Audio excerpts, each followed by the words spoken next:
Welcome to the Brand Therapist Podcast with your host, Yamilka Rodriguez. I'm very excited about this chapter with you today. We're going to talk about how this whole methodology started and what's the basis of the methodology, and an opportunity to also join me for a certification program on the methodology so you can learn it. So if you would like, there's three, let's talk about three reasons why you might want to learn the methodology. The first one is if you're creative or you have an agency or a marketing agency and you really want to be able to execute on your client's brand character. So that would be one of the reasons. What's it helped me with as a small agency is that I've been able to really execute on the visualization, the messaging, and all those things just based on the brand character.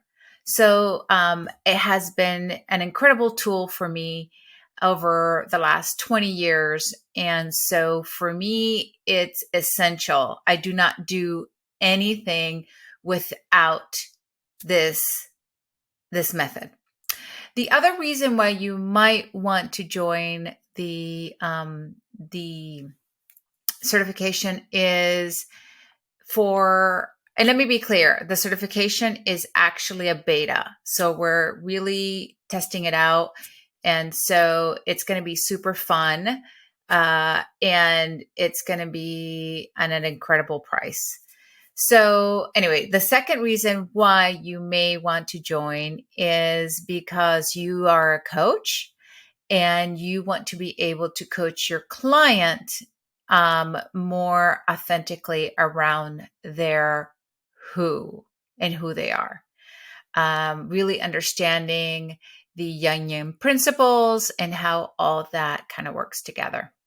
And the third reason you might want to join is because you may want to create your own personal brand based on this, and you have the time and you want to really create it on your own and be able to develop your own personal brand based on these Jungian principles.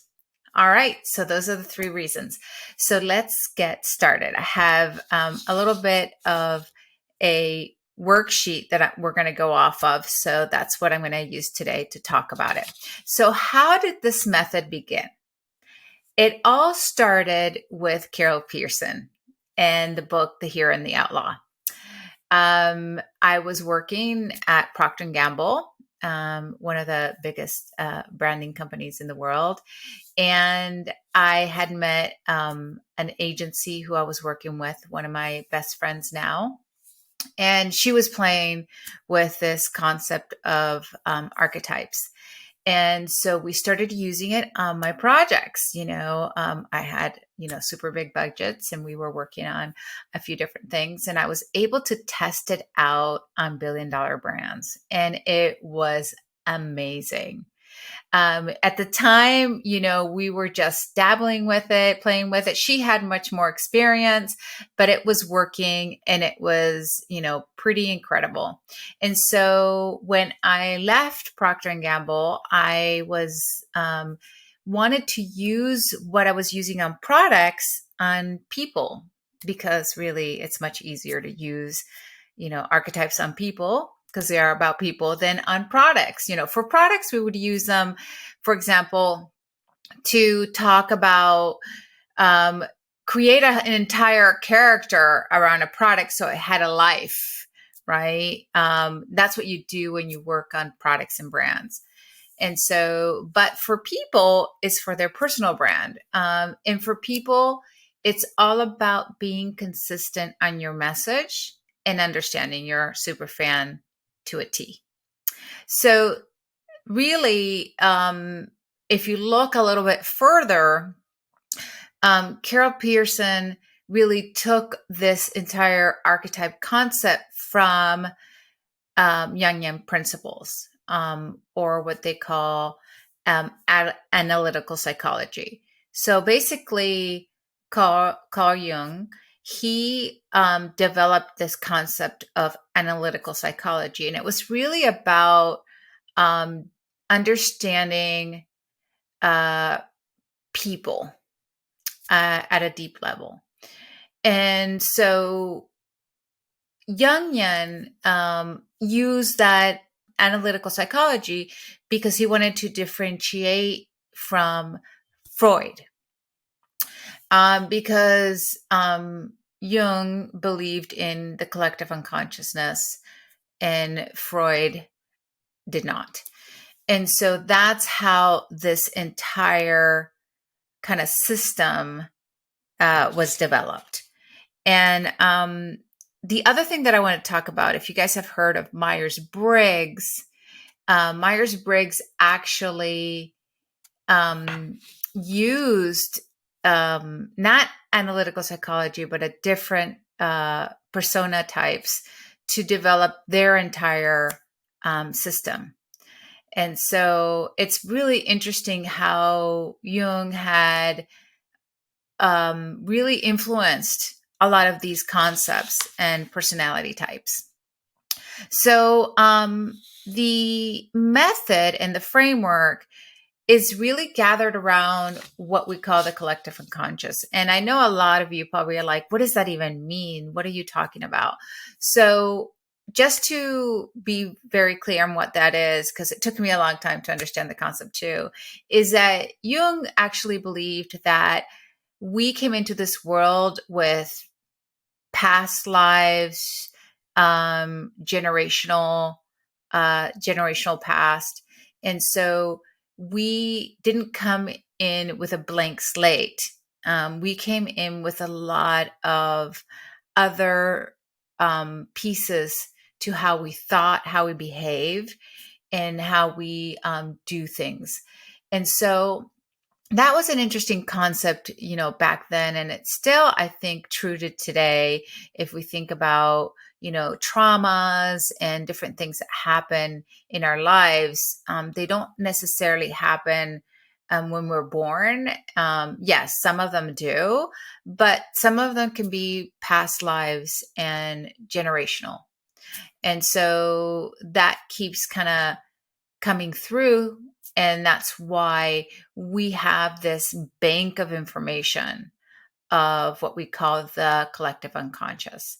And it's called unconscious on purpose because we don't actually think of it, right? It's in our subconscious, and we don't make it conscious. So the entire method is really for you to bring your personal brand to life in a conscious way. And the more we do that, the more we will be able to take our brand to the next level, because we're going to be very strategic with how we do different pieces of it and execute the visualization of it. I think last week we talked about the brand ethos and how do you execute from your brand character to a logo, a website, and all those things that have copy and all those elements of it. And that's really important for you as a creative, as a coach, or even if you want to do it yourself, to really understand those concepts and put them together. So that's really kind of like the big picture of the method. And the method was called Archetype Method, and I switched it over to Fame Method when I wrote the book. But I'm thinking about going back to using Archetype Method because it's very clear and very specific, and that's really what it is. It's the Archetype Method. So let's talk about what are the pieces that are going to be part of this. And when I think of using the method, this is how I think about it. So the first one is understanding the foundation knowledge. So let me read this to you. The concepts of the archetypes, I'm just going to kind of talk about it, but I think it'll be better. So the concepts are going to be how archetypes in branding come together. That's the foundation. Why do we use archetypes in branding? And really, it's because we want to bring together a story. We want to bring together an idea that is based on human behavior, right? There's 4 drivers of human behavior, and we want to understand those so that we can bring them into our life, so we can connect to people, right? We want to bring emotion and stories into what we do. And so that's kind of how the foundation is going to start forming. The second part of it is the archetype analysis, which is kind of what we discussed, which is we're going to look at each archetype and break them down, right? We want to understand the why of the archetype, the reason to be, how, colors influence the archetypes, how does messaging and copy influence archetypes. And so we want to really get into the nitty-gritty of each of the fundamental archetypes. The next piece is the brand strategy and development, right? We want to make sure that we're using specific strategies to execute or to bring to life these different archetypes. So it involves exploring the brand positioning, the visual identity, the and how and really understanding how we can use these techniques in questionnaires, because I also create quizzes based on segmentation, and I use kind of the archetypes to fundamentally help us with that, and as well as telling stories. The other piece that we will be learning is the brand communication messaging, or what you can implement. And the brand communication and messaging is really about how are you putting together your message or your client's message around archetypes, and how to use archetypes to create these specific messages, and understand how we can use the mission statement, voice guidelines, and content strategies to align to each of these archetypes. So really having a holistic view. A lot of times we tend to piecemeal things, like we'll hire somebody to do this or this other piece, and then we are trying to put it together ourselves. So really what's important here is that either you figure out what your strategy is, you helping your client figure out what that strategy is, and you executing on what that strategy is, and bringing it, what I call, in the brand ecosystem. So it's all housed in one place, and it's not broken up into different little pieces.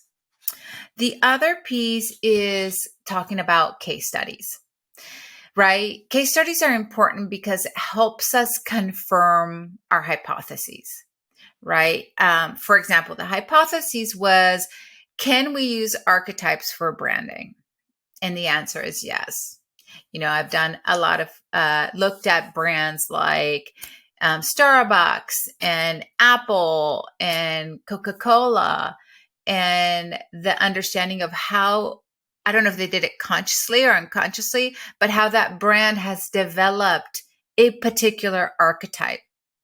And it's really exciting to kind of see that. But we're not going to only look at brands outside, but also people who are doing great things from an archetype standpoint. And we're also going to be looking at case studies that I have personally developed for my clients, and looking at how that's been executed based on the archetype. So really understanding case studies is really important to execute with excellence on each of these points. And the other piece is practical assessments and exercises. So I have a quiz that I have developed. As you guys know, some of you have done my quiz, and the quiz really, with 2 questions, I can get to an archetype. You probably have done other quizzes where there's 10, 20, even 30 questions to get to your archetype. But I found a way to really get to archetypes with only understanding human behavior. So the first piece is understanding where they live within each of the quadrants, which is one of the things that we'll be learning. So do they live in the independent quadrant, in the belonging quadrant, in the stable quadrant, or in the dynamic quadrant? And once they define that, then we can ask them for quotes, which they're still not thinking about archetypes, but it's the quote that most connects to them. So it's more of an emotional choice versus a thought process choice. And that's really what I love about this process. And it's pretty accurate in the way that it's developed. So we're going to talk about how you can develop quizzes or other exercises using the methodology. The other piece is ethical considerations.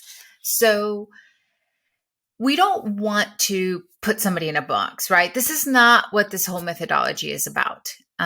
We really, and I don't go around and say this person's this archetype, this person's that. No, I don't do that, because actually a lot of times we're multidimensional beings, and we usually have 2 archetypes that are primary and secondary. And so we want to look at that. And then we have opposites that get us to purpose. So we want to look at that. So at the end of the day, we're looking at archetypes that are within our quadrant for the 4 human behaviors.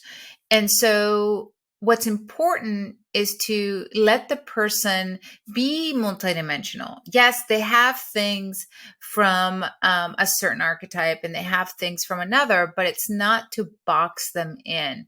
It's more to get very clear and conscious around what we're delivering and how we are consistent and what is the message that we're doing.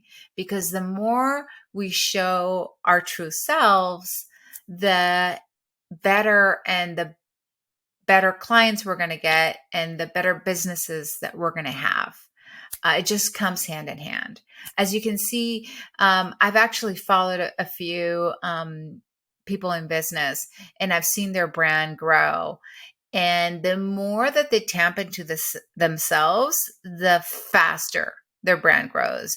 It's very interesting to see how that happens, right? The more they're kind of putting things out there, but they're not really showing who they are, or kind of hiding behind their brand, the less people connect with you.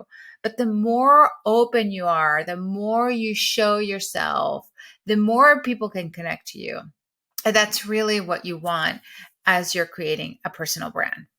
And the last thing we're going to be talking about is creating a community around this, right? We always want to have people who we can talk to about our theories, our issues, the things that are going well. And building a community around, the method is really important for you to be able to have success around it. Because these things, I've been studying this for 20 years. And so for me, and I've been, doing this work. And so for me to connect the elements are easy. And so, we have to give ourselves time to learn these things. And I have given myself time. I've learned more in the last 2 years around this than I had in the first 2 years that I was doing this. And I was doing it at a big level versus what I am doing it at the beginning of my career, or my developing this method. So it takes a little bit of time to understand these theories, but if we can learn from each other, the understanding goes faster. And the more that we can build community around it, the more that we can really get clear on what we're doing, how we want to grow our business, and how we can create an amazing personal brand. So those are the elements that are going to be talked about. But, this was more for information also for you as you're developing your personal brand to really understand these pieces. So I'll kind of name them again. So understanding the foundational knowledge of archetypes, archetype analysis, so really going in and understanding each of them from a 360 perspective, brand strategy and development. How do we differentiate ourselves based on these archetypes? Brand communication and messaging. How do we create communication and messaging that really targets our audience? And we're also learning about the superfan and how all that connects. Also, case studies. So if you're doing this on your own, find out some people that you love and start looking at what they're doing and how they're doing it. That would be a really interesting case study to develop as well. Practice exercise and assessments, where look at, how you can create exercises, how you can create assessments, or you can do that on your own. And then ethical considerations. Just remember, we can't put people in a box. And it's really important to know that they're multidimensional beings. And how do we develop that within the methodology? And then the ongoing and learning community, understanding that as we build community, we all get smarter. So I'm going to kind of wrap it up with that. And also, if you are interested in joining the certification program, please email me at admin@bespokebranding, BESPOKE branding.io. And just remember that .io, and we will get you on the list for the beta certification, which I'm really, really, really excited about, because there's a lot of things that are going to happen around that. Or if you just want it for your own knowledge, you can also go and take a look at the quiz, which is at bespokebranding.io. So go to www.bespokebranding.io. And if you also want to start getting ready for the certification, or you want to do the exercises on your own, get the book, Brand Therapist, written by me. Here, let me share that with you really quickly. So yes, get the book, Brand Therapist, which is using psychology to transform the way we create personal brands, right? And so I will leave you with that. And you can find you can find Brand Therapist at Amazon or at Barnes and Nobles, or anywhere you can find your favorite books. And also we have a website for bespoke branding, which is Yamilka, YAMILCA, bespokebranding.io. And you can find all about the book. So I hope to see you at the beta certification, or I hope that this helped you understand a little bit more about brand archetypes and how you can use them to create your personal brand. Thank you, and see you on the next show.